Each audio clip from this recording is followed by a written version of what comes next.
Paul. Hey, Mike. How are you, buddy? I'm great, man. How are you? Good. Very interesting Great. movie. Me and Andrew saw the movie last night. Very entertaining. Good. Did you enjoy? Oh yes. Did you enjoy it? Yes, we really did enjoy. Hey, Mike. It. That's Hey, Andrew. how are you? All right. So Andrew's not being fresh with you. He has a little bit of delay when he speaks. So don't Where are you? Where are you guys? We're in New Jersey, and Andrew is in New York. Great. So are you out on the West Coast? I'm on the West Coast. Yeah, I'm walking the streets of LA right now. Oh, that's cool. Just actually had a little lunch with one of the actors. Remember Michael Rappaport played the sheriff? Yeah. Yeah. Yeah. So we just had a little lunch. Oh my God. We're talking about promoting the movie. We're excited. We're talking to someone who just went to lunch with Michael Rappaport. I'm name dropping. Yeah, really. I'm Sure. Well, you know what we're gonna do when we get off air. I'm gonna email you and have you help me get some guests. No problem, bro. Let's we promote the movie. We all help each other. You come out here, I'll have you at the Comedy Store. You can just podcast by sitting at a table, and everybody will walk up to you. That's amazing. That'd be so cool, right, Andrew? That'd be awesome. Yeah. But yeah, I really. I'm glad you guys watched the movie. I think you're the first guys I've talked to that had a chance to screen it. Well, you know what? You're a PR lady there.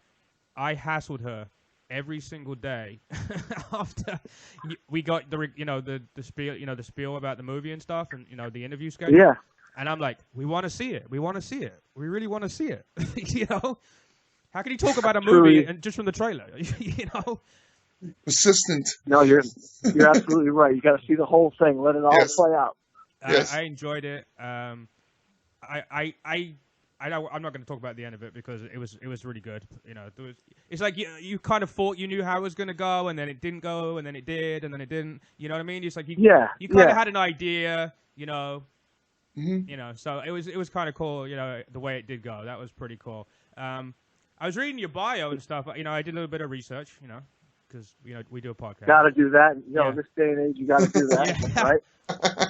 So I found it interesting that most of the stuff you do is multiracial, right? You do a lot of stuff with African American, a lot of stuff with Caucasian. You have a very good mix of the two in a lot of the projects you do. But the first movie I see that you did, yeah, I didn't see one black guy in this movie, but I'm guessing it's because of where it was set, I don't know exactly.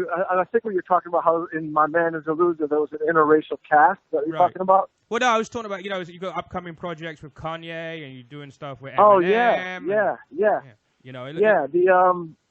yeah. I think it's because being from Detroit, I grew up in a fully mixed community. Right.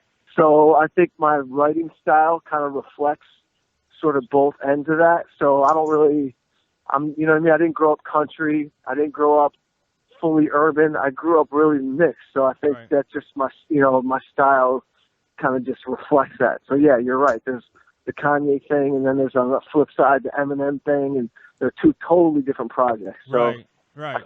Being from Detroit, I think that's where that comes from. Yeah, absolutely. I mean, I saw it says you were raised in Southfield. Is Southfield part of Detroit, or is that outside of Detroit? Southfield is like 8 Mile. You've heard of the movie 8 Mile? Yeah. Oh yeah. So yeah, 8 Mile is Southfield. So 8 Mile divides Detroit. It's the first Southfield where I grew up is the first suburb outside Detroit. Oh wow. Yeah, so it's like 8.5 miles. So have you?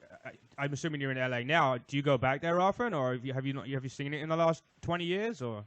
Oh no, I go back all the time. I'm actually going to go show the movie next week. After the movie comes out, I'm going to go to Detroit, do a screening of it. But I go back as much as possible. I like Detroit. Right. They're making a strong comeback. Oh, it is coming back because we've never been there. So, but every time you hear about Detroit, it's like, oh, there's not much of it left. It's like this. We saw a documentary last year about the fire department there. I think Dennis Leary produced it. You may have seen that. Yeah. Yeah, and that was crazy. The amount of empty houses that just catch fire, and there's so many of them that they actually have to make the call as to whether or not to even save the house. There are definitely some pockets of destruction still going on. Such a big renaissance happening in Detroit that that the positive stuff is not getting the attention that it needs to. Of course not. You know, but it's definitely going through a major resurgence right now. I mean, it's Detroit. You know what I mean? They invented the car, for God's sake. Yeah, Give right. us a break. Yeah, you know what I mean? Yeah, the American never unions go ruined, broke. the American unions ruined that, I think. You know, because how much money they want. Yeah. It sucks because I'd love to see a real American car again. You know what I mean? I'm obviously from Oh, England, yeah. but I'd still like to see a real American car. You know? No doubt, like a Ford Mustang muscle car. Just, yeah, that's my daughter. My daughter's totally addicted to Mustangs. She just bought the what is it, the 8-cylinder. Oh yeah, she's really into that stuff. But she would have loved the auto show in Detroit. They had it there 2 weeks ago. Oh really? And they had the new Mustangs. They had a big display. Wow. So I see how you started out. You put out a CD, I guess, and then the Just for Laughs festival, someone I guess told them about you, and you just got in the door right there. Yeah, I mean, I was doing stand-up comedy for a while, and I was kind of just like struggling on the road doing stand-up, and then I put a comedy album together, and then I sent it to the guys in Montreal for the festival, right. And then they brought me there to do 6 minutes on what's called like the New Faces, and out of that, I got like a deal with Warner Brothers for a television show. That's So crazy. it was like I was about to be super broke, and thank God it saved me just another, you know what I mean, got me through another year to get on my feet and just keep it going. So was that a pilot, or did that show actually come out? No, it did not come out. It's called a development deal. So they put you under a deal for a year, they sign you, they pay you some money, and it's basically a way for them to kind of own you. You know what I mean? Yeah. So nobody else works with you. It's kind of like a movie being optioned. Exactly. That's exactly what it is. Right. That's exactly. They optioned me. So what do you do? And then they optioned you not to use me. Yeah. Did they? You go in there with a few different ideas and throw them at them and see what they think, kind of thing. Exactly. They signed me to the deal, and I was so new and so naive. I thought that that's exactly what you do. I thought that when they met me, they were going to want to hear my ideas. So I had scripts on me, like in my bag, and they're like, "Do you have any ideas for yourself?" I said, "Yo, here's 10 scripts. I'll pass them out, and then this will be my show." I literally had no idea that they were just looking at me going, "You're the dumbest person we know." You know what I mean? Like, they're like, they have writers on their deals and network deals, and I didn't know what the fuck. I just handed out, "This is going to be my TV show." They're like, "Yeah, thank you. We'll see you in a year." Wow. Now, if you gave them scripts, do you still get to move on with those scripts, or because you gave them, they own them at that point? No, I was able to actually move on with them, and the irony is that most of my ideas that I had back in the day, I've luckily been able to like either make them or sell them, many years later. So that was like 12 years ago when I handed out the scripts and they laughed in my face, basically. but I got those back. So that's cool. Yeah, it was a good lesson learned. Yeah, I was gonna watch the My Man Is a Loser last night, but then we got the screener of the new movie, so obviously we watched that. I just trying to. Now, how do you get all these big stars? Is there a trick? Because Michael Rappaport. You know what it is? It's really based on the script. So, like for My Man Is a Loser, I wrote this script that was really what people thought was really funny, and then Michael Rappaport read the script and he said, "Yo, let's go meet for lunch somewhere." And I met him, and he was like, "I'm in," and so he was in. Right. Then that was. I was going to say you got the right people giving the right people your scripts. To be honest, I've been a fan of Rappaport's. Right. So I actually wanted him for that part. Right. And so I got it through a relationship through like his manager, like a friend, he was perfect for it. And then I did the same thing with Stamos for like the single dude. I went and met with like a bunch of different actors for lunch.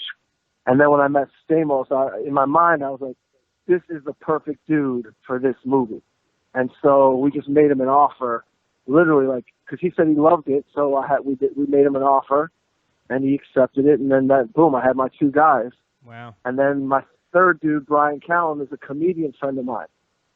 So, yeah, I got lucky because I could hear their voices, you know what I mean? Like in the characters that I wrote, they were just the perfect voices. Yeah, you got really lucky to write a part for someone and actually get that person, you know. Yeah, and then and then when you see them start to work on the part, then you can even start to do rewrites for them, you know what I mean? Right. You can write towards their natural voice, which is, because it's comedy, it just kind of is an easy fix. Wow. You know, you're right. Because Rappaport's so damn funny, I was like, I gotta write this guy 20 more lines. You know what I mean? Because wow. Why wouldn't I? His delivery is just amazing. I'm just, you know, there's so much stuff I've watched with him in, and his delivery is crazy. I mean, in the new movie, he's very good as well. You know, as a local cop. And he was only there. Yeah, and he was only there for one day, so I had him only for one day, and I just shot as much as I could with him in one day. Wow, that's impressive. That's incredible. Yeah, that's incredible. Very impressive.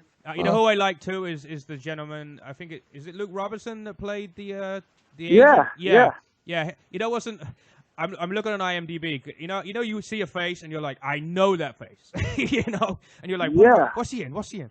And then on IMDb, he doesn't have a photo on his profile. And I'm like, please let me get the right guy. You know, he's so great. He is so funny. Yeah, Luke is. Yeah, he was great. And the other dude that plays the other gangster, Nick Cordero, he's Tony nominated on Broadway, so he's a legit great actor as well. So I got really lucky with my cast. Yeah, the two guys that were trying to find him, the discussion between those two just reminded me of so many other buddy movies where everything's going wrong and they're telling each other off and saying something stupid. Yeah. You know, I was so happy that you got that. You know what I mean? Because I did that obviously for that reason, to make it almost like they were like their own little buddy cop. They were like their own little buddy gangster movie within the movie. Yeah. So I appreciate you recognizing that. You could have definitely, you know, done something more with those guys in another movie. You know. Oh yeah, they could have their own spin-off. So funny. I'm like, I can't wait to see the director's cut of this movie because I know you have more footage of those two guys in the car. Dude, I got so much. I have tons of footage. I can't wait to put my own cut together for that. Right, I'd love to see. There are some really funny outtakes. Sure. Are you gonna put all that on like the Blu-ray when it comes out? Absolutely. If you know, the Orchard bought the movie, so hopefully we'll have a discussion after the screening, and hopefully they'll let me do that. You know, they'll let me do my full, you know, outtake special edition director cut of the movie. Yeah, why not? How much more work? You know, you did all the work, so just hand them the video and say, here you go. You know? It's not like they've got to get someone to do it. You put the movie together. I mean, I'm assuming you finished the movie before they even got involved, right? Oh yeah, yep, finished it, and then they got involved. Yeah, it was done. It happened kind of quickly too. We were very fortunate. We were finished with post-production. We shopped it to like 3 companies.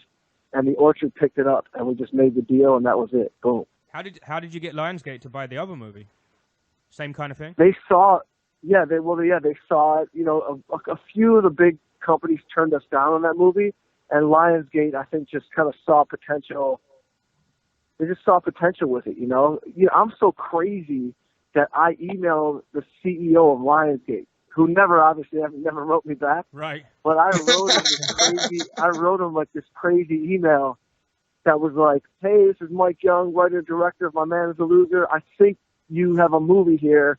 I said, thank you for buying our movie. I said, I think you got a movie that could strike a chord. Right. So here I am trying to tell the president of Lionsgate basically how to do his job. Right. I was like, yeah, no wonder he never wrote me back. He's like, it's Mike Young. It's so funny that you tell that story because I don't want to try and pitch anything here, but I wrote a book about my life story about being a computer hacker and getting in trouble for being a computer hacker and moving to America and all this other stuff. I wrote a book, and then I wrote a screenplay. And I don't know if you remember when Sony got hacked and they stole all the emails from people? Of course. Right. So I took the address book off of that and emailed my pitch to everybody on that. That is fucking genius. And I actually got 3 major people to read my script. Really? One of them he's made some really, really big movies. I'll tell you off air who he is, but he actually read Yeah. the script and he asked me for this, and then there was 2 others that weren't so big, but they all made movies that were, you know, in the top 10 at some point, and this guy's movies were number 1. You know, I couldn't believe I got it. He replied. You know, Yeah, I actually got a call from Brett Ratner's people asking me how I got his email address. That's phenomenal. Yeah. He's got like his little detectives at his company. Come to read the book. You can actually go on WikiLeaks. The whole database of the Sony hack is on there, and if you type people's names in, you can find everybody's email addresses. That's incredible. Yeah. But that just goes to show you there are no rules. I love that story. There's no rules. I don't play by any rules either. Right. Like people are like, you got to go through the proper channels to get a script in the. Go throw a script on the doorstep of your favorite actor. You know what I mean? You're not going to get that script to anybody that you want to get it to without doing it the hard way. Exactly. You gotta.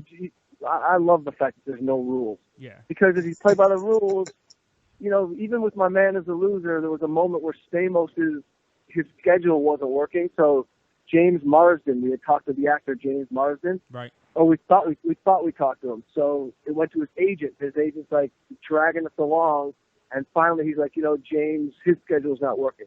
So I ran into Marsden at a bar, and I was like, hey man, just want to say, you know, thanks for taking a look at the script. And he said, what script? You know, blah blah. He literally said, I have no idea what you're talking about, bro.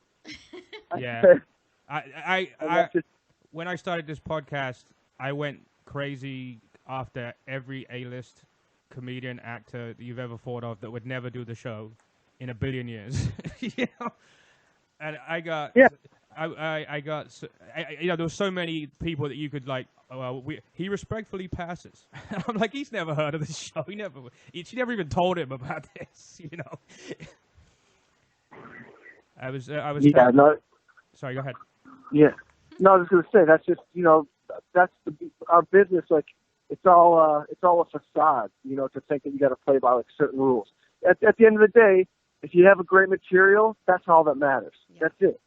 Right. You know, that's what the actors respond to. That's what people respond to. If you have good material, something good should happen with it if you could keep pushing it along, you know? Yeah. I mean, with my thing, I've had a lot of requests to read the script, which I'm surprised. You know, I haven't had, you know, like one. I've had like 25.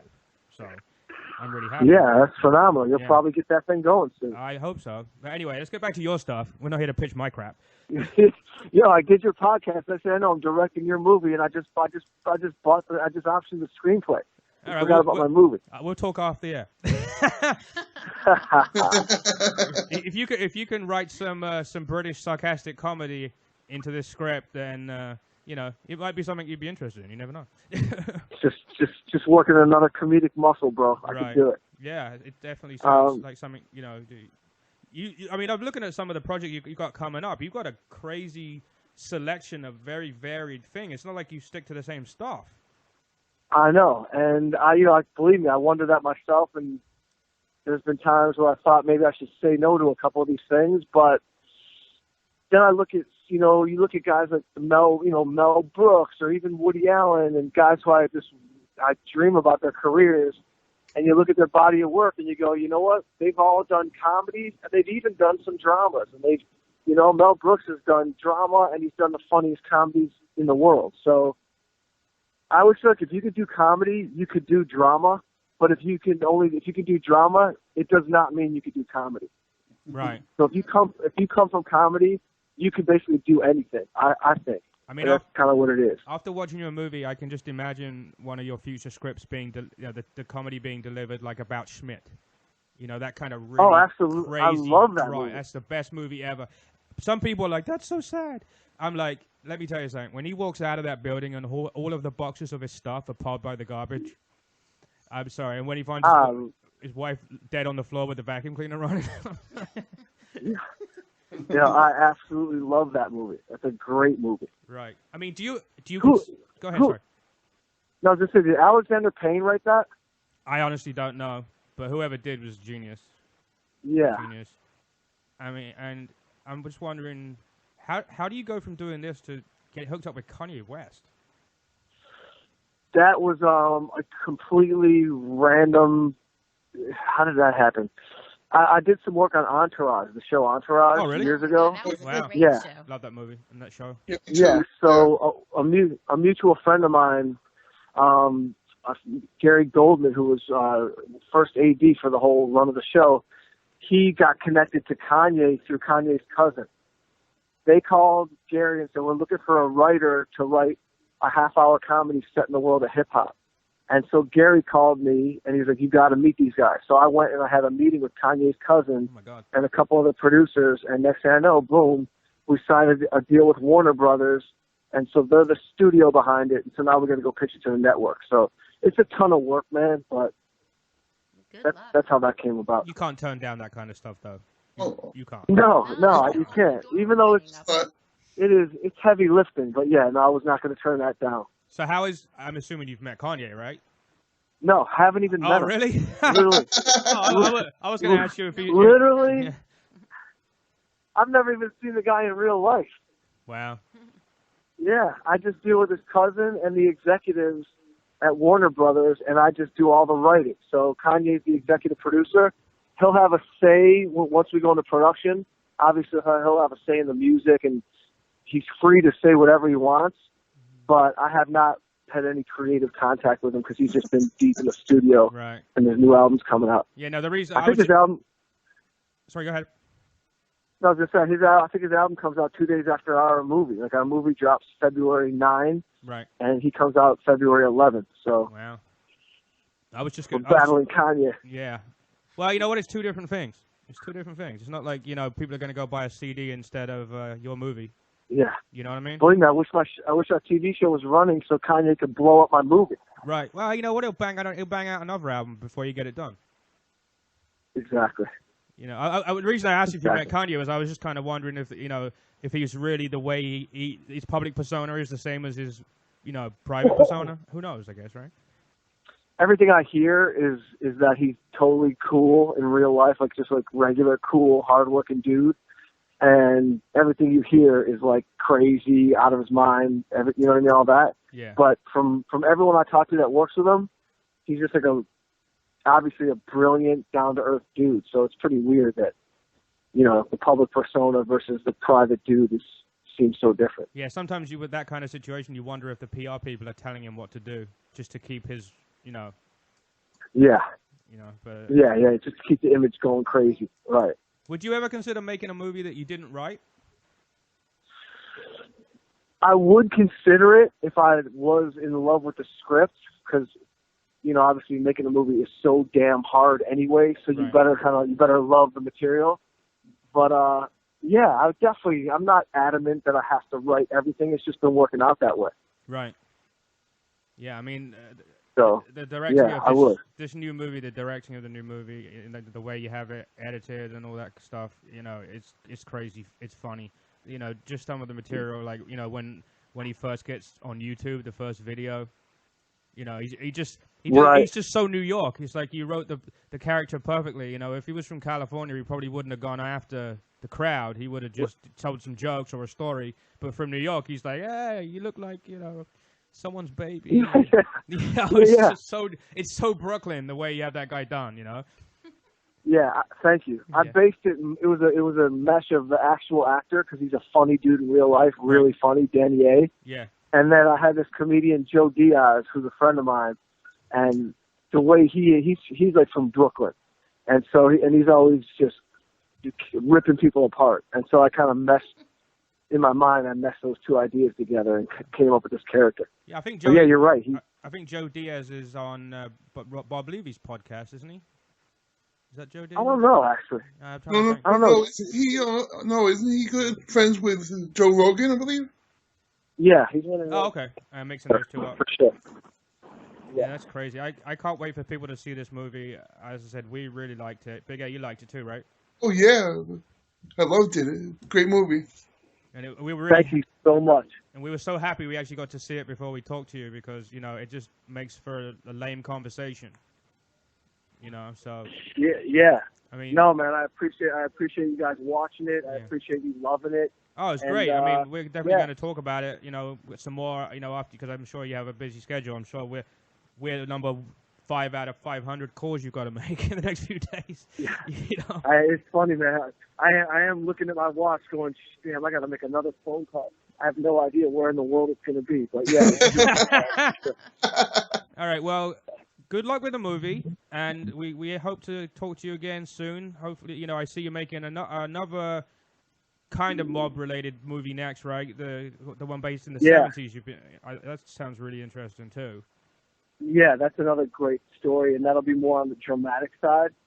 But yeah, man, A Stand-Up Guy coming out February 9th. You can check it on iTunes, on demand, all that stuff. And where can they go see it in the theater? New York, L.A., and where else? I think New York, it'll be in the Village. In L.A., it'll be at the ArcLight. And you'll have to just check your local listing for anywhere else it is. But I know it's going to be limited theatrical and on demand and iTunes same day. Great. So, thank you so yeah. much. We'll let you run. And Thank you. We'll keep in Thank touch, you. and we'll promote your movie, and I hope it helps you. And good luck. Thanks so much, fellas. Take it easy, all right? All right, take care, buddy. Bye.